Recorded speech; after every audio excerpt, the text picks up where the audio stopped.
Ang kapayapaan ng Panginoong Hesukristo ay sumainyong lahat. Magandang araw sa inyong lahat, saan mang sulok ng mundo kayo naroroon sa sandaling ito. Ang babasahing mabuting balita sa araw na ito ay pinamagatan kong, alin ang tama sa paningin ng Diyos?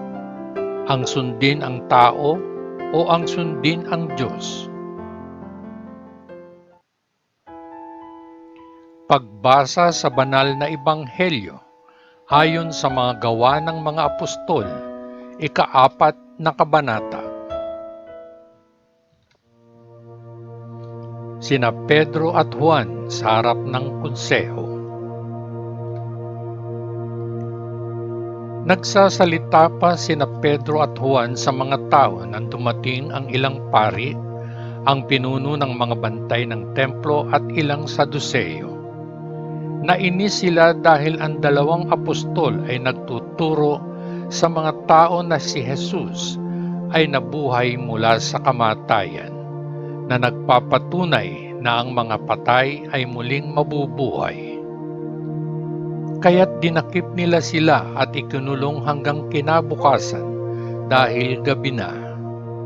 Ngunit marami sa nakarinig ng mensahe ang nagsisampalataya, at ang bilang ng mga tao ay lumago sa humigit kumulang 5,000. Kinabukasan, nagtipon sa Jerusalem ang mga pinunong Hudyo, matatanda at mga guro ng kautusan.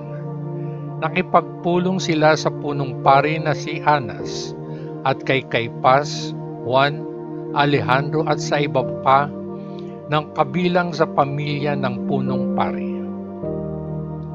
Pinatayo nila ang mga apostol sa harap nila at tinanong sila, "Paano ninyo nagawa ito? Anong kapangyarihan ang mayroon kayo o kaninong pangalan ang ginamit ninyo?"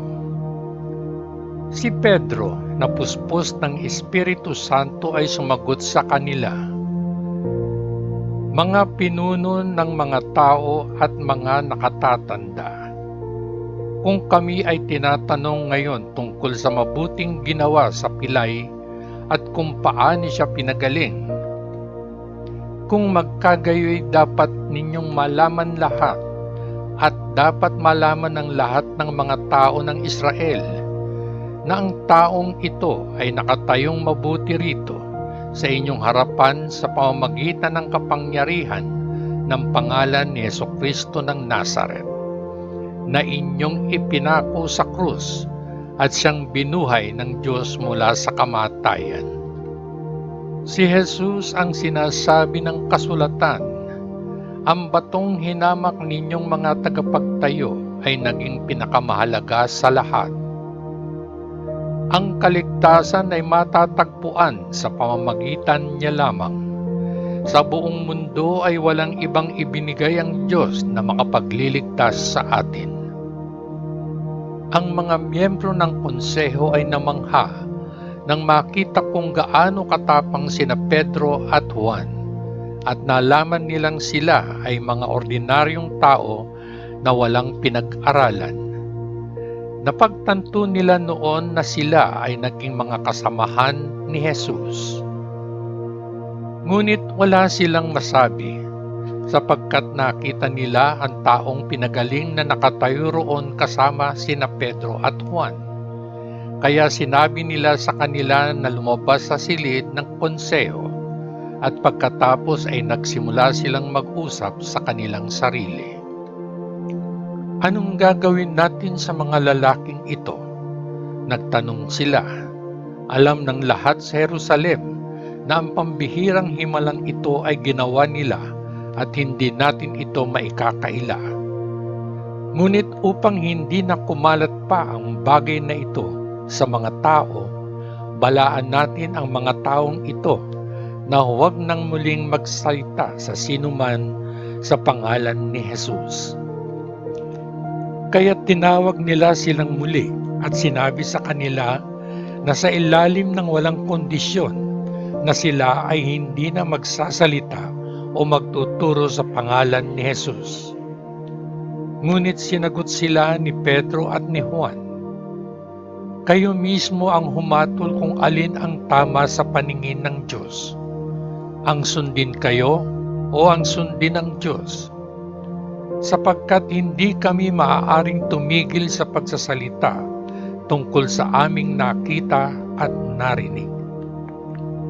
Kaya't mas mahigpit silang binalaan ng konseho at pagkatapos ay pinalaya sila.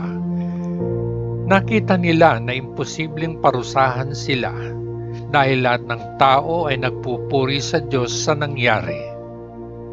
Ang taong ginawa ng himalang ito ng pagpapagaling ay mahigit 40 taong gulang na. Ang mga mananampalataya ay nananalangin para sa katapangan. Nang makalaya sina Pedro at Juan, bumalik sila sa kanilang grupo at sinabi sa kanila ang sinabi ng mga punong saserdote at matatanda. Nang marinig ito ng mga mananampalataya, silang lahat ay nakiisa sa panalangin sa Diyos.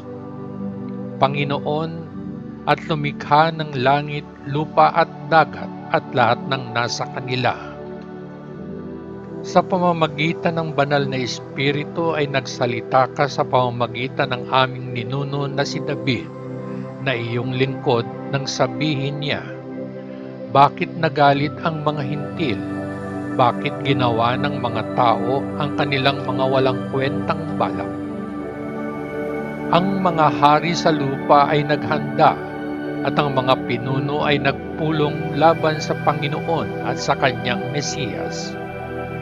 Sapagkat tunay na sina Herodes at Poncio Pilato ay nagtagpo sa lungsod na ito kasama ang mga hintil at ang mga tao ng Israel laban kay Jesus, ang iyong banal na lingkod na ginawa mong Mesiyas. Sila ay nagtipon upang sa pamamagitan ng iyong kapangyarihan at kalooban ay gawin ang lahat ng iyong napagpasehan na mangyayari.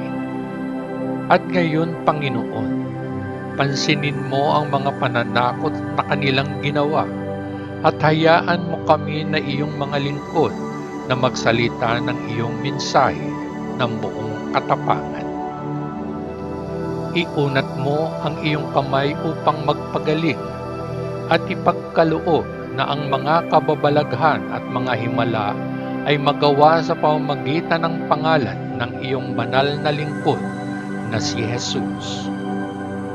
Nang matapos silang magdasal, ay nayanig ang lugar kung saan sila nakikita. Napuspos silang lahat ng banal na Espiritu at nagsimulang ipahayag ang mensahe ng Diyos ng may katapangan. Ibinahagi ng mga mananampalataya ang kanilang pag-aari. Ang grupo ng mga mananampalataya ay iisa sa isip at puso.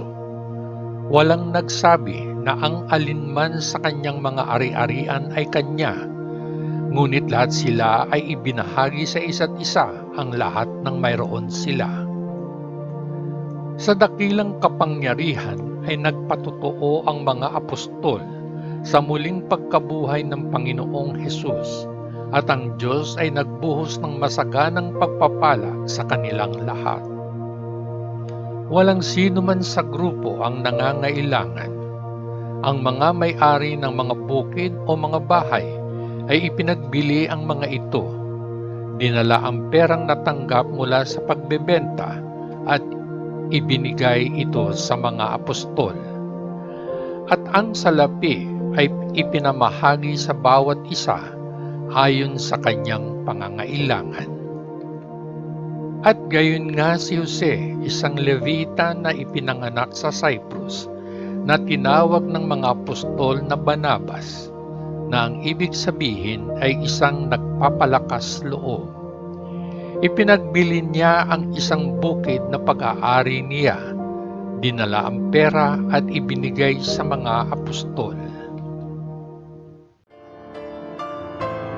Ang mabuting balita ng ating Panginoon. Salamat sa Diyos Ama sa langit, sa ngalan ng Panginoong Hesukristo na ating manunubos. Amen, Amen, Amen. Peace.